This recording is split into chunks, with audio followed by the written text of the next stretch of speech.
नमस्कार, जय हिंद, वंदे मातरम। दोस्तों, welcome to Khurana study YouTube channel. और आज आप देख रहे हैं एक बहुत बड़ी अजीबोगरीब चीज़ के बारे में कि आपको जो विद्यार्थी डीएलएड या बीएड कर रहे हैं उनके लिए जो फाइनल लेसन होता है, फाइनल लेसन के दौरान जो परेशानी आती है, तो आप लोगों को जो परेशानी आएंगी भैया, उन परेशानियों के बारे में हम आपको बता रहे हैं कि जब विद्यार्थी फाइनल लेसन देने के लिए जाता है तो उसे बहुत सारी कठिनाइयों का सामना करना पड़ता है। ठीक है, विद्यालय स्तर पर भी हो सकता है और ये कॉलेज स्तर पर भी हो सकता है। अब की बार जो कॉलेज स्तर पर हो रहा है तो भैया कोविड-19 के कारण हो रहा है, ठीक है ना। लेकिन आप लोग 5 गलती कभी मत करिएगा, वरना आपका जो लेसन होगा भैया, वो एग्जामिनर ये नहीं देखेगा कि आप लोग कहाँ से बिलोंग करते हो, आपके किस परिस्थिति में लेसन बैक रह रहा है। वो सीधा आपका लेसन बैक लगा देगा, क्योंकि आप लोग 5 गलतियाँ बहुत ज़्यादा करते हो। तो उन 5 गलतियाँ बिल्कुल मत करना। मैं आपको विस्तार पूर्वक समझाऊंगा ये सारी चीज़ें। तो देखिएगा, ये जो रिपोर्ट आ रही है भैया, ये नेहरू शिक्षण महाविद्यालय से आई हुई है। हिंडौन सिटी करौली के अंतर्गत एक टीचर ने मुझे बताया था। तो वो इस बात को बता रहे हैं कि भैया काफ़ी बच्चों का लेसन है वो बैक रह चुका था, ठीक है, पिछली वर्ष। लेकिन ऐसी गलती आप बिल्कुल मत करना, ठीक है।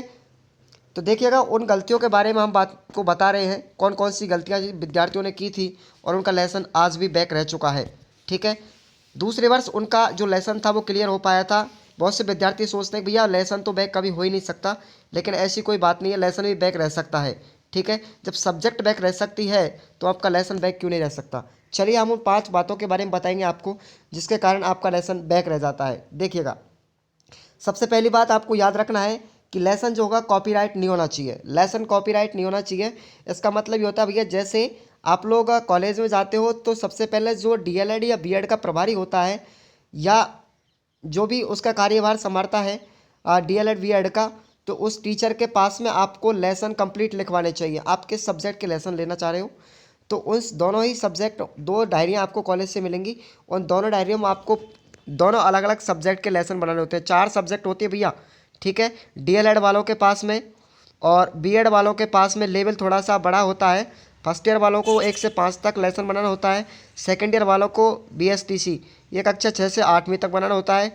लेकिन जो बीएड वाले होते हैं उनको कक्षा 6 से लेकर के 10वीं तक का लेसन बनाना होता है।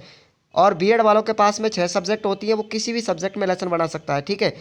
तो यहाँ पर लेसन कॉपीराइट नहीं होना चाहिए। यानी कि कहने का मतलब यह है मेरा कि लेसन जिस विद्यार्थी ने आपको ऑलरेडी क्लास में ले रखा है उसको आप बिल्कुल ना लें, ठीक है।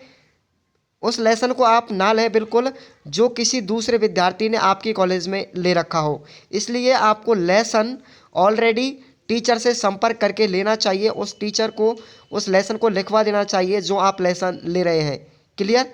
तो आपको लेसन कॉपीराइट नहीं करना है। यदि आपने लेसन कॉपीराइट कर दिया तो समझ लो आपका वो लेसन बैक लग सकता है, क्योंकि आपका जो लेसन है वो ऑलरेडी कोई दूसरा विद्यार्थी उसको पढ़ा देगा। क्लियर।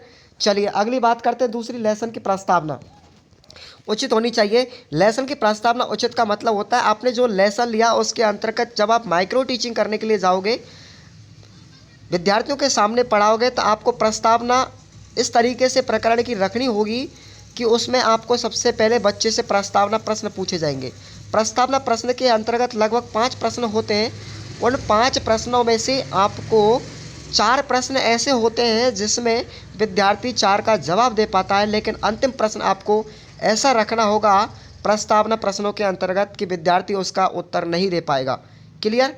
तो लेसन की प्रस्तावना प्रश्न उचित होनी चाहिए। प्रत्येक जो प्रश्न होता है एक दूसरे के उत्तर से रिलेटेड होना चाहिए, संबंधित होना चाहिए, तभी जा कर के आपकी लेसन की प्रस्तावना उचित कहलाएगी। क्लियर। तो लेसन की प्रस्तावना उचित होनी चाहिए। इस तरीके से अगला पॉइंट है हमारा, प्रकरण कक्षा से संबंधित होना चाहिए। कक्षा से संबंधित का मतलब है आपने जैसे आप लेसन लेकर के कॉलेज से लेकर के आए, तो भैया क्या आप वो कक्षा के अंतर्गत बिलोंग करता है, क्या वो उस किताब में लेसन है जिसको आप क्लास में पढ़ाने वाले हैं। क्लियर। यानी कि सबसे पहले उस लेसन को उस किताब से संबंधित होना चाहिए। यदि वो लेसन उस किताब से संबंधित नहीं है तो आपका लेसन फेल कर दिया जाएगा। क्लियर। ये नहीं कि आप लोग कोई दूसरा लेसन कक्षा 1 से लेकर के 5वीं तक की किताब में नहीं है और आप लोग 6 से लेकर के 8 तक, यानी कि लेसन बिल्कुल आपकी कक्षा से संबंधित होना चाहिए। डीएलएड फर्स्ट ईयर में कक्षा 1 से 5वीं तक का लेसन बनाया जाता है। सेकेंड ईयर डीएलएड में कक्षा 6 से 8वीं तक का लेसन बनाया जाना चाहिए, ये उस किताब से संबंधित होना चाहिए वो प्रकरण। और बीएड वालों को, फर्स्ट ईयर वालों को 6 से 8वीं तक और सेकेंड ईयर वालों को कक्षा 8वीं से लेकर के 10वीं तक का लेसन बनाना चाहिए। कक्षा से बाहर नहीं जाना चाहिए लेसन, ये बात आपको विशेषकर ध्यान रखनी चाहिए, वरना लेसन फेल हो सकता है। क्लियर। उसके बाद में देखिएगा लेसन पाठ योजना की जो डायरी होती है विद्यार्थी, आपको मोटी वाली डायरी दी जाती है, आपको 12 डायरी दी जाती है, उनमें से लेसन प्लान की मोटी वाली डायरी होती है जिसमें 50 लेसन से लेकर के 54 लेसन प्रत्येक सब्जेक्ट के बनाने होते हैं। क्लियर। प्रत्येक सब्जेक्ट से बनाने होते हैं, कला शिक्षा के 6 होते हैं और बाकी के जो सब्जेक्ट होती है उनके लगभग 12 से 13, ठीक है, 12 से 13 लेसन बनाने होते हैं।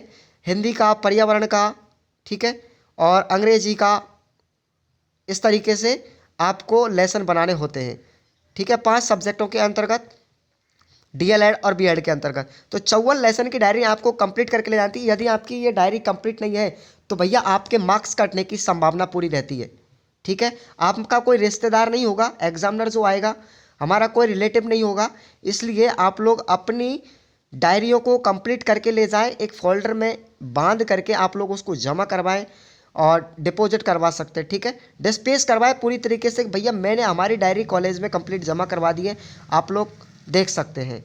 आपका बायोडाटा कंप्लीटली लिखा होगा, रोल नंबर के साथ होगा कि भाई इस विद्यार्थी की सभी डायरियां यहाँ पर जमा हो चुकी है, इसने किसी भी प्रकार की कोई गलती नहीं की डायरियां बनाने के अंतर्गत।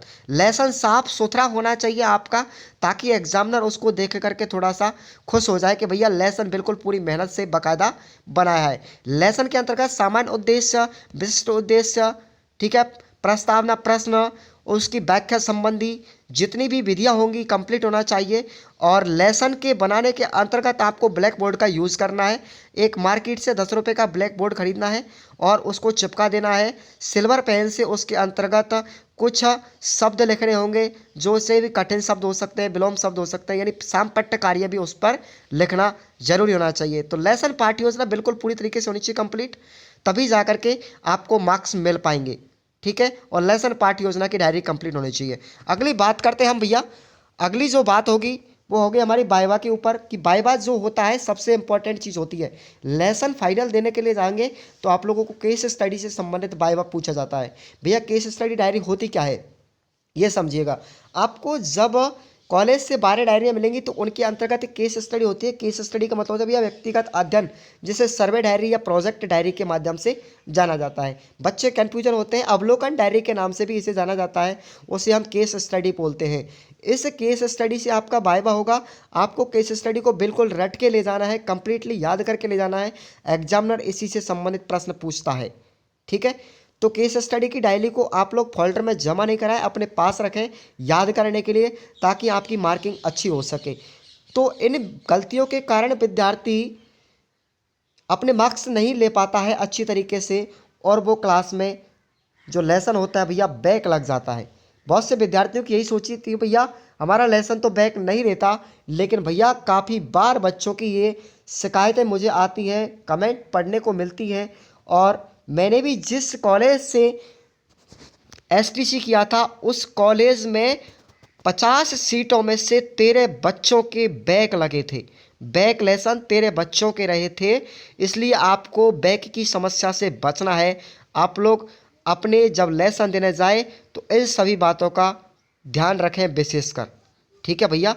यदि आपको किसी भी प्रकार की कोई समस्या आती है लेसन बनाने में, या वाइवा से संबंधित, या फिर लेसन देने के अंतर्गत, तो आप लोग मुझसे कोई भी कमेंट करके विद्यार्थी पूछ सकता है कि भैया हमें ये परेशानी आ रही है।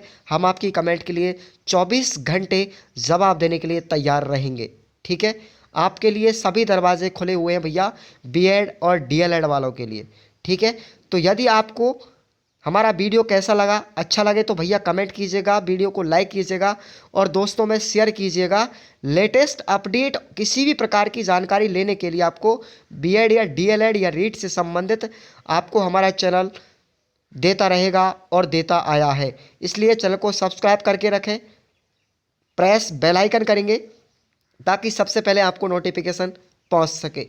तो मिलते हैं अगली नेक्स्ट अपडेट के साथ में। धन्यवाद।